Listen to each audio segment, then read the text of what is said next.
Nearly 50 years ago, the Milwaukee Brewers introduced one of the greatest sports logos of all time, the iconic ball and glove logo. The design quickly became a modern classic and a symbol for the Brewers, the community around Milwaukee, and baseball fans alike. So why, after almost 2 decades, was the logo replaced, and why did it take so long for the team to bring the logo back? In today's video, we'll take a look back at how this legendary logo came to be and why it's remained so popular to this day. Before we get started, I just want to say welcome to All Sports History. This is a channel where you'll find many sports documentaries on sports leagues like the NFL, MLB, NBA, NHL, and much more. So please consider subscribing and hitting the notification bell if you don't want to miss any of those. Okay, let's get back to today's video.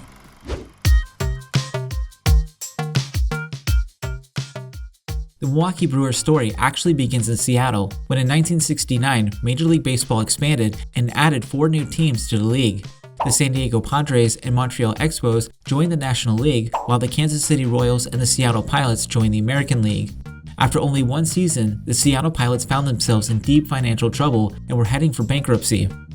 Immediately following the conclusion of their first season, Pilots owner Dewy Soriano met with car salesman and former Milwaukee Braves minority owner Bud Selig about selling the team to Selig.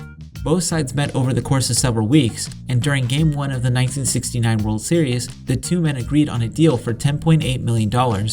Though the sale wasn't finally approved by MLB until a week before the season began in 1970. So, that year, on April 1st, the Seattle Pilots officially relocated to Milwaukee and changed their name to the Brewers. The team decided on the name Brewers as an homage to the defunct minor league baseball team, the Milwaukee Brewers, who played from 1902 to 1952.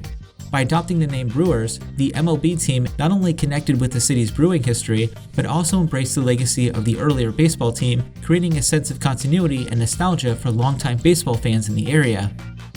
Because the approval for the sale of the team happened so late, the club had little time to do a major overhaul of the team's colors and logos. Originally, Bud Selig wanted the Brewers to wear blue and red jerseys, much like the Braves did when they were in Milwaukee. But due to time constraints, the Brewers were forced to use the same blue and gold jerseys that the Pilots wore the season before, just with updated naming. As for the logo, the Brewers opted for a simple M logo on their caps, which was also a nod to the block M logo that the Milwaukee Braves used. During this time, the Brewers also introduced the Barrelman logo, which was inspired by a similar Barrelman logo that the minor league Milwaukee Brewers had also used. The Block M and Barrelman logos would remain as the primary branding for the Brewers for their first 8 seasons. By the late 1970s, the Brewers were looking to update their branding and phase out the Barrelman logo. Since the move to Milwaukee, the club had become the definition of mediocrity, finishing each of their 8 seasons just below 500. So Bud Selig, looking to make wholesale changes, decided to fire many of the top people in the organization to shake things up. During this time, the team also held a design contest for a new logo. A 30-year-old college art student named Tom Mindel submitted what would become the winning design. In Mindel's original concept, the now iconic ball and glove logo had brown and yellow colors and featured hidden elements. The fingers on the baseball glove portion of the logo, when isolated, makes an M shape for Milwaukee. The thumb and pocket area of the glove form the letter B for Brewers, with a baseball in the middle. When all put together, it forms the letters MB for Milwaukee Brewers. Mindel allegedly was in a psychology class one day and was drawing on the margins of his notebook when he came up with a logo idea. In his design process, Mindel had this to say about coming up with the ball and glove concept. "I remember working with the M&B and I was stuck. I wasn't going anywhere. Then I decided to start using lowercase letters. The obvious thinking was to put them side by side, but I thought, let's stack it, one on top of the other. It was a very crude drawing, but all of a sudden, boom, the light bulb came on. It reminded me of a baseball glove." Mindel received $2,000 for the winning design, roughly the equivalent of just over $10,000 today, though he did not receive any royalties for the logo. The new branding proved to be a hit, and the Brewers also improved their play on the field. They finished the 1978 season with a 93-69 record, which earned Bud Selig the Major League Executive of the Year award. The Brewers' newfound success would carry on into the following seasons, with the team clinching the American League pennant in 1982, earning them their first ever World Series appearance.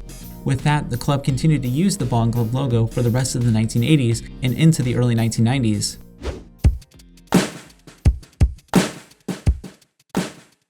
I just want to pause real quick to ask, if you're enjoying this video so far, please hit the like button and don't forget to subscribe as well. Okay, let's get back to the video. The 1994 season marked the 25th anniversary of the team relocating to Milwaukee from Seattle. To honor the occasion, the club thought it would be a good idea to retire the ball and glove design for an updated, more contemporary logo for the times.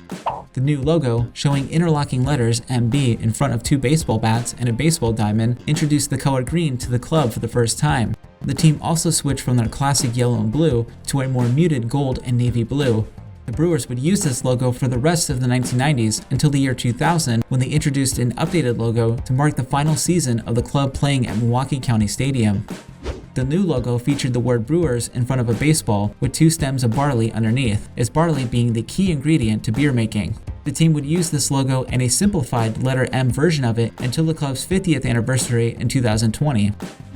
As with the 25th anniversary, the team wanted to celebrate the major milestone of 50 years in Milwaukee by rebranding with new logos. This time, the club decided to use feedback from its fans, who overwhelmingly wished to bring back their most beloved icon, the ball and glove logo, once more. A new design was introduced that updated the classic look. For the 2020 version, the M and B parts of the logo were connected for the first time. In Mindell's original design, the two letters had always been separated. The colors were also updated to reflect the Brewers' continued use of navy blue rather than royal blue that the team had used before. However, for the club's primary logo, a circular version of the logo uses a royal blue outline that underscores the words Milwaukee Brewers as a nod to those successful years during the late 1970s and early 80s. In another homage, the yellow outline and circular text is also a nod to the classic Barrowman logo that also used a similar design.